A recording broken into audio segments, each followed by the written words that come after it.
আমাদের উপর দিয়ে ট্যাঙ্ক চালাই দিলেও আমরা রাস্তা থেকে সরব না। নিজের পকেটের টাকা খরচ করে আপনাকে রাজনীতি করতে হবে। আর আরেকজন রয়েছে বাংলাদেশের আরেকজন ব্যক্তি, সেটা হচ্ছে তিনি জেনারেলদের ক্ষমা করে দেওয়ার জন্য উনি হচ্ছেন কিছুদিন আগে ব্রিগেডিয়ার আজমির কাছে হাত তুলে করজোড়ে ক্ষমা চেয়েছেন। উনি ক্যান্টনমেন্টে বসে বসে ষড়যন্ত্র করছে কাকে নির্বাচনে জিতাবেন আর কাকে নির্বাচনে উনি হারাবেন। আমরা বলতে চাই, আমাদের যেসব দেশপ্রেমিক সেনাবাহিনী দেশের জন্য জাতির জন্য রাস্তায় নেমে এসছে, সেই দেশপ্রেমিক সেনাবাহিনীদের কলঙ্ক মুক্ত হওয়ার সুযোগ আসছে। আবার যদি ক্যান্টনমেন্টে বসে আবার বাংলাদেশকে পিছিয়ে দেওয়ার ষড়যন্ত্র করা হয়, আমাদেরকে আপনারা দাবায় রাখতে পারবেন না। কি আমাদের উপরে ট্যাঙ্ক চালাই দিবেন, গুলি করবেন?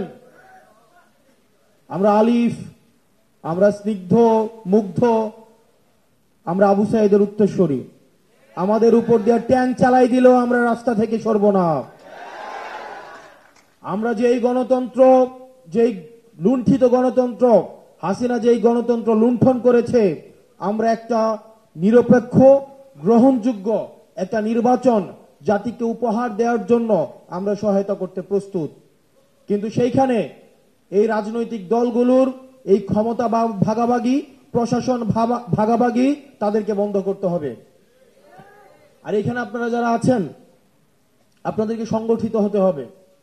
আপনাদের অনেকেই অভিযোগ করেন যে প্রশাসন হেল্প করছে না, আপনারা অনেকেই বলেন যে পুলিশ হেল্প করছে না, একটা মামলা নিয়ে গেলে বা একটা অভিযোগ নিয়ে গেলে তারা হেল্প করছে না। আমি সবসময় বলি, পুলিশের গাড়ি সামনে রেখে একটা রাজনৈতিক কর্মসূচি, আপনাদের রাজনীতি এখনো শুরু হয় নাই।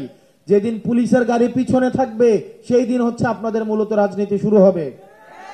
আপনি যদি মনে করেন প্রশাসনিক সহায়তা করলে আপনার রাজনীতি আগাবে আর এখন আগাবে না, তাহলে আপনি ভুল রাজনীতি করছেন।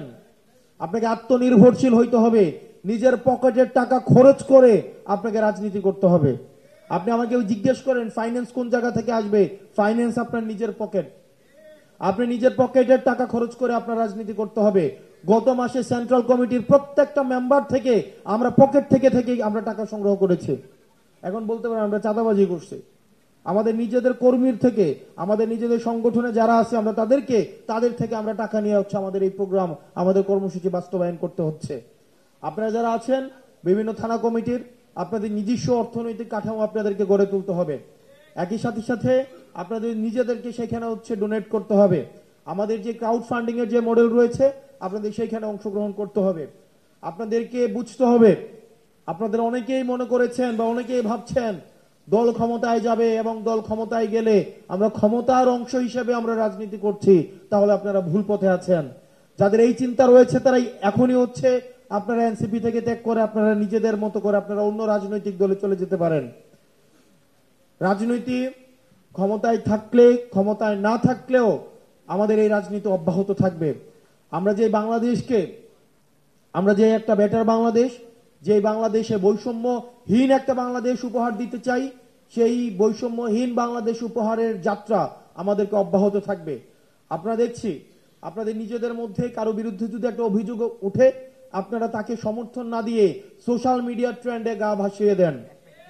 আপনাদেরকে মাথায় রাখতে হবে, এই media, social media, bureaucracy, military, কেউ এনসিপি কে সমর্থন দেয় না। আমরা এনসিপি নিজের মতো করে আমরা সমৃদ্ধ হয়ে নিজের মতো করে আত্মনির্ভরশীল হচ্ছে। সুতরাং সোশ্যাল মিডিয়ার প্রপাগান্ডায় গা ভাসানোর আগে আপনাদের যেটি করতে হবে, আপনাদের ফ্যাক্ট চেক করতে হবে এবং নিজের যে সহযোদ্ধা, এই সহযোদ্ধার উপর আস্থা রাখতে হবে। আমরা দেখা যায় সোশ্যাল মিডিয়াতে বিভিন্ন প্রপাগান্ডা চালানো হয় নিজের সহকর্মীর বিরুদ্ধে। আমরা সোশ্যাল মিডিয়ার উপরে ভিত্তি করে আমরা আমাদের সহকর্মীদের বিরুদ্ধে অবস্থান নিয়ে নেই।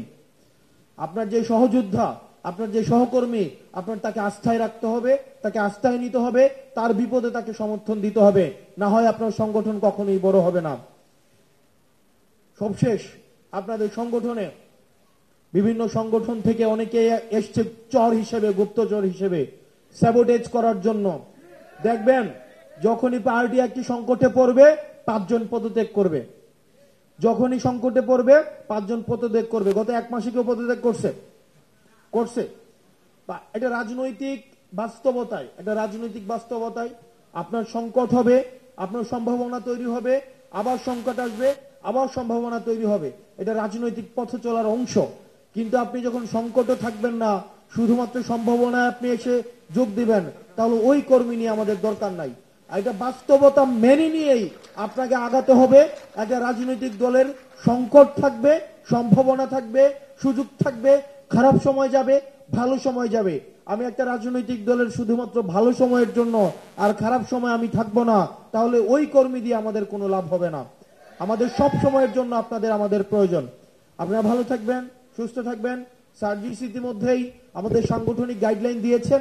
আগামী 3 দিনের মধ্যে আমরা মহানগর উত্তর এবং দক্ষিণের আমাদের যে কমিটি রয়েছে, আমাদের সুপার 5 বা সুপার 6 অথবা সুপার 4, আমরা যেটাই করি, আগামী 3 দিনের মধ্যে আমরা সেই কমিটি পাবলিশ করব।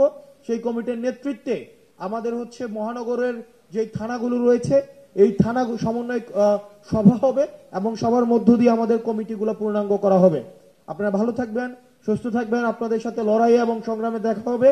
আপনাদেরকে শুধুমাত্র একটা বিষয় সতর্ক করে দিয়ে যাই, আমাদের সামনের যে দিনটা রয়েছে অনেক বেশি চ্যালেঞ্জিং, অনেক বেশি সংকটের।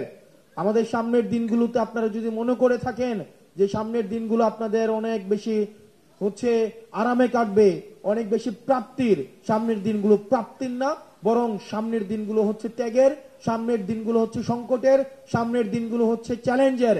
কিন্তু এই চ্যালেঞ্জ যদি অতিক্রম করতে পারি, তাহলে আপনারা ইতিহাসের অংশ হবেন। আসসালামু আলাইকুম। ইনকিলাব জিন্দাবাদ।